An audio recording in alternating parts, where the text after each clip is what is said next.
What if we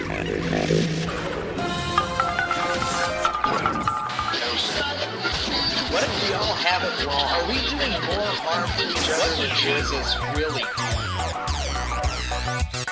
You are listening to the Dirty Christian Podcast.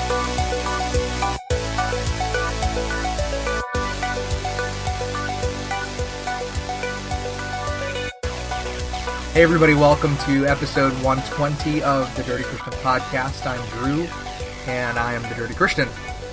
It's been a couple weeks that I've done a show. I apologize for that, for anybody who listens and watches regularly. I know it can be frustrating when you expect to be able to see or listen to somebody that you enjoy doing, and I've listened to many podcasts before, and I know that, like, the 1 week that I'm like most looking forward to an episode, and they cancel it for some reason, and it's always frustrating. So I apologize for that. It's been there's just a lot of stuff going on. Not that that's an excuse. Not like busyness is an excuse for a lack of podcast. But I feel as if God is doing some things in my life that's kind of changing some stuff and kind of changing the some of the ways that I'm approaching things going forward. And so this podcast, I want to kind of just talk about and update you on just things that I'm thinking about. I don't really have anything particularly planned to talk about. I wanted to do, I was reading my Bible in Ephesians 1 today, and I was planning to just read through Ephesians 1 with you guys and discuss certain points in the chapter, and I may still do that in the future. That's not off the table, but I've decided instead that I just rather would just kind of talk about stuff that's on my mind and things that I'm thinking about. Life has been very interesting, and I've been having to learn to find peace and comfort in unexpected things, change of job situation, and really just learning to deal with struggling through suffering, learning to really rely on the Lord through situations where I'm just not overly satisfied in my life situation right now. So that's not to say that things are bad at home with Rachel or the kids. That's not to say that there's stuff going on there. But with overall job satisfaction, I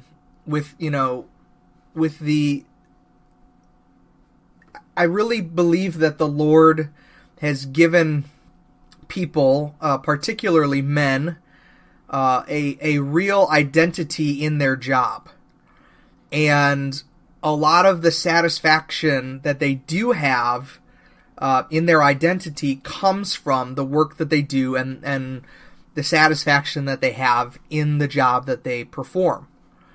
So for a lot of guys, and some people are okay with kind of like a mundane, non-interesting, relatively quote-unquote boring job, and that's fine. And it's never to say that anyone should feel less of a person because they enjoy mundane and boring in their job, and that's fine. But I think that God wires some of us to really find our identity in what we do, and then when we aren't satisfied in our jobs, in our vocations, it can affect and mess with our heads, mess with our self-worth, mess with our value as men.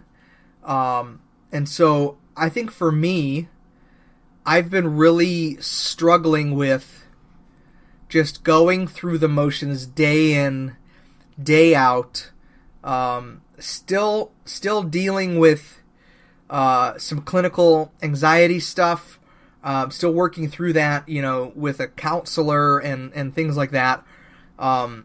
So, God is still in all of this, and I'm not saying that He's not, but I'm really coming into this place where I'm starting to learn that, to see the spiritual side of things and to see, who's truly fighting the battles for me, and really the reality of the spiritual warfare area of life. I've been really dealing with conviction too about my identity in Christ, especially in the workplace where I have an influence with people who are not believers. And I'm finding more and more how difficult it is for me to be an ambassador, to be a representative of Christ, to find those opportunities for the gospel. I'm finding that there are some challenges in that, and it's getting it's becoming more apparent to me that I am not bold enough in my faith in my workplace, and I've also found that it's been difficult in the times where people do bring up religion or they talk about God or Jesus. I hesitate for a second because I don't want to offend, or I don't want to make the workplace uncomfortable or against me, and which is counter to the gospel, because the gospel is offensive. And my wife and I were talking about this today. You can talk about anything, any religion. You could walk into a place and talk about being, a Buddhist, or being pagan, or, representing the Norse gods. You can walk into any workplace and people have no problem. Like, they'll be like, oh, that's interesting. You are into witchcraft and you're a pagan and you do spells or you do tarot cards and stuff like that. The people have no issue with it. No problem at all. People have a real problem with Christianity. And they don't have a problem with Christianity if you don't talk about Christianity. They'll say that I don't have a problem with Christianity. They'll say I don't have any issues. You believe what you want to believe. I'll believe what I want to believe. And, that's usually how the conversation goes. And it's interesting. I watched the show Silicon Valley on HBO, which I find to be incredibly entertaining and hilarious. I think it's so funny. It's there are definitely parts that are inappropriate, like language-wise and whatever, and the things that they talk about. But I find it to be a very funny show that I do enjoy watching. And there was an episode on Silicon Valley that this guy is basically building a decentralized internet. He's gathered all of these developers around him to join up with him on his decentralized net, and one of them happens to be a gay man who runs a gay dating site, and who is also a Christian. Now, issues with that aside, this is a television show, it's a secular show. I don't want to talk about that part, about the merging or the mixing of Christianity and homosexuality, but what I do want to talk about is he mentions that he is a Christian, and that immediately outs him in Silicon Valley. Like, he can be anything, he can believe the craziest things, he can practice the craziest things, he could take massive amounts of drugs and program and make apps. But the second that he mentions that he is a Christian, he is instantaneously barred from being a person that people want to even associate with or want to work with or be in a business with. And though this entire thing was very funny because it speaks volumes to me, reading it or watching it and knowing really the parallels of actual life, what was very interesting was he makes a joke about when he came out as a Christian to his parents. Now, mind you, he's a homosexual man, in this role. When he came out to his parents as a Christian, they disowned him, and they said they wouldn't talk to him until they could have their gay son back.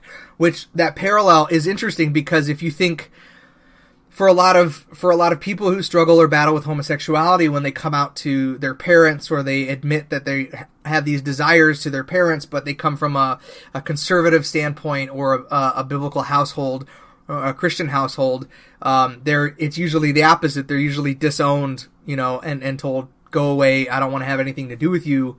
I found the parallels that a writer of a secular show could see that the demonization, and I use that term not biblically, but the demonization of Christianity in secular culture is almost parallel to the demonization of homosexuality in the church, in the way that it's treated and handled, especially with parents coming up in a Christian home, with their children, dealing with these identity issues and coming out to their parents, immediately being disowned.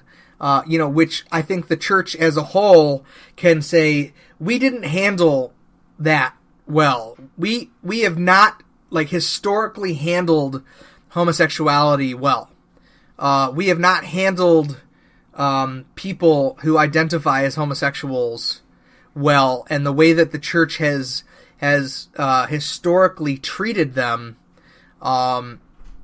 as if that's the one sin that no one knows how to deal with.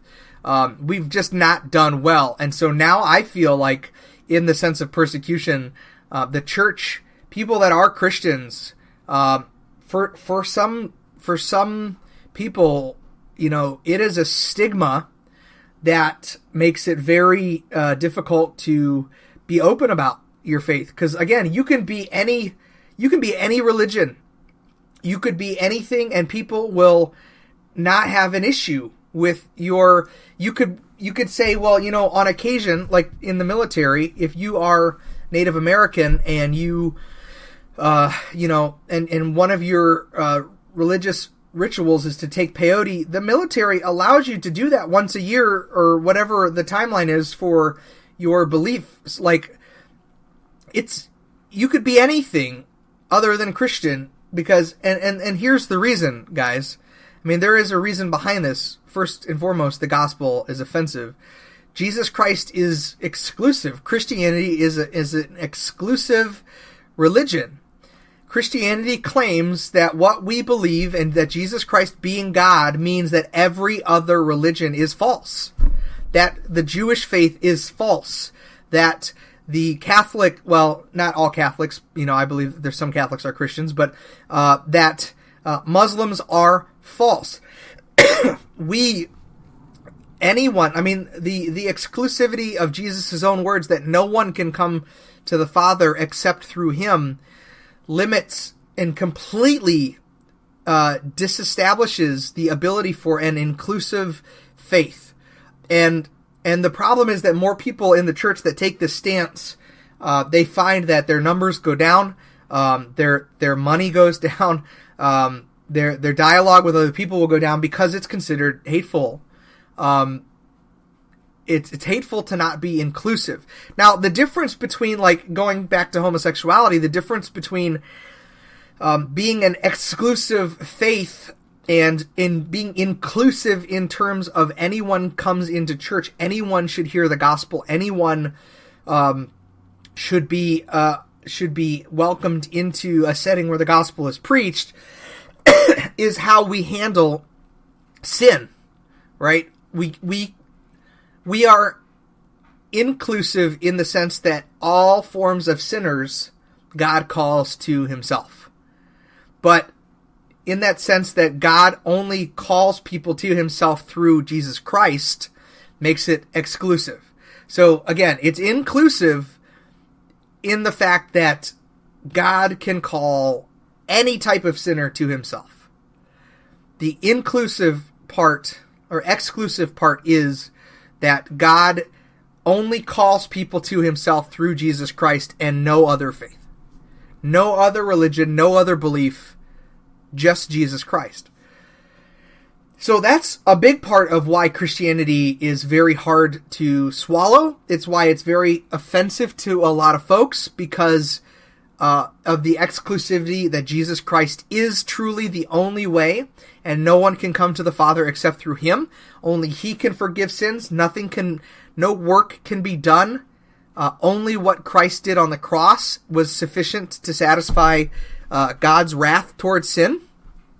And then the other part of it is, and I think this is where I'm battling and dealing with the spiritual side of things, is that we often dismiss or don't take into consideration the spiritual aspect of our faith when it comes to how it affects other people.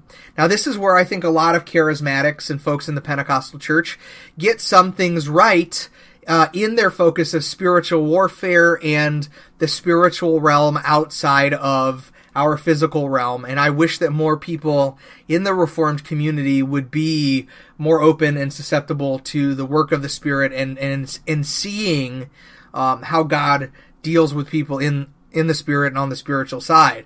So I think we often forget that when the gospel is proclaimed, when Christ is preached, conviction of sin, whether those people are called to Christ or not, conviction of sin often causes people to be angry.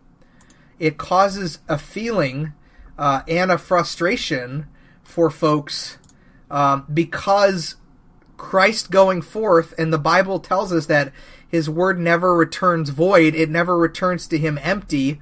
So Christ's word going forth causes conviction of sin, and it causes people to become angry. They don't want to hear about the exclusivity of Christ, that he's the only way, and they don't like the feeling of being convicted by their sin, whether or not they are drawn to Christ or not. And see, I used to think that the simple fact that they could become convicted of sin was enough to mean that every single person had the opportunity to come to Christ. And through Reformed theology, through very stringent Bible study, I've totally adapted and embraced the Reformed position of election and predestination.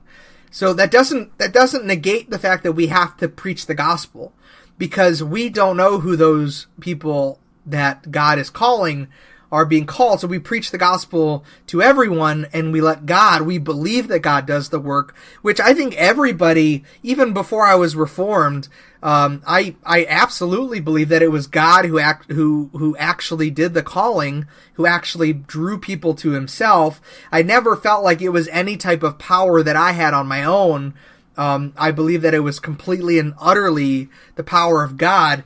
But until I embraced Reformed theology, that was when I realized that it really truly is not me. And so it takes a lot of burden off of me, in the sense of the personal guilt that I might feel if I've preached the gospel and somebody does not receive it and does not get saved. It takes some burden and it takes some guilt away, because I can know, Lord, that's all you. I preached the gospel to this person. I told them about the glory of God. I told them about the amazing, wonderful power of the Holy Spirit and what Jesus did on the cross. And then the rest is up to you, Lord. So that's why it's much easier for me to embrace Reformed theology. Now, Matt Bagwell is saying, this was the exact issue I had when I spoke to someone yesterday. They said that they are spiritual and not religious. I told them I am neither of those things, so let's talk about it. He did not want to hear the gospel, though. And that's true. I mean, I like to say, I like to be admitting to Christianity being a religion. Like, I don't have the old saying that, it's a relationship, not a religion. I think it's both. I think that the religious aspect of it comes through the obedience that we act out in work through faith with God. That is the religious aspect. Like, what makes us religious is the things that we do that are outside of the norm for the world. The worship on Sundays and the prayer and the compassion and the love that we show. Like, those are religious things. The relationship comes with God, with us having full access to God, and in the fact that He guides our steps. He orders our steps. He guides our steps. He gives us the desires of our heart. And in that we find fulfillment, because the fulfillment of our heart's desire not only comes from the Lord, but is fulfilled in the Lord. So, like, I find that we are both. We are religious and relational. I feel like we have to be both with God in the way that we interact. But, a lot of people just, they don't want to hear the gospel. It's offensive. They don't want to hear about the exclusivity of God in Christianity. And I've been reading this book by by James White. He wrote it a while ago. It's called Pulpit Crimes, and it's a small book. It's highly recommended. I don't have it here to show you. It's got like a little jail cell on it. It says Pulpit Crimes.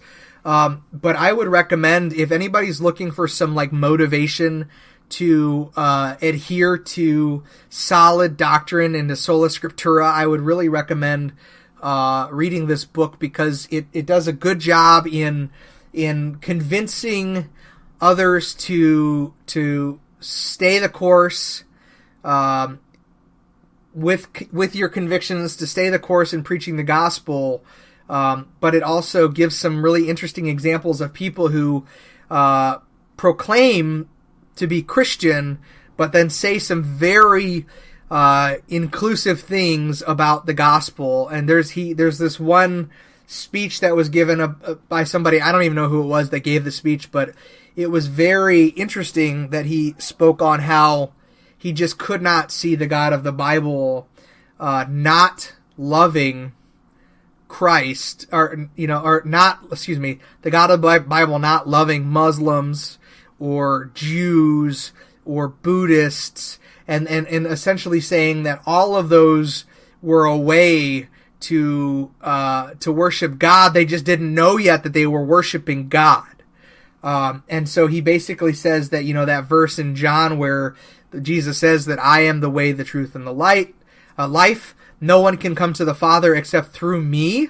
And all that the Father gives me will come. And just everything that Jesus says in the book of John, the guy basically says, well, I can't believe that because I've just seen God, quote unquote, in so many people of other religions. And so it's not like he tries to argue the verse. He just says, his idea is that it can't be true because he just doesn't see how it could be true. But, honestly, like, that to me, like, the biggest form of submission that I could do in my walk with the Lord was to submit to the idea that we are elected and chosen by God and predestined before the foundations of the world. That was a very hard thing for me to do. I didn't want to. Like, I didn't want to believe it. I refused to believe that God could pick and choose, or would pick and choose, and not give everybody an opportunity. But as I uncovered the scriptures, and as I saw in the scriptures that was more and more true, it was a very hard thing for me to embrace.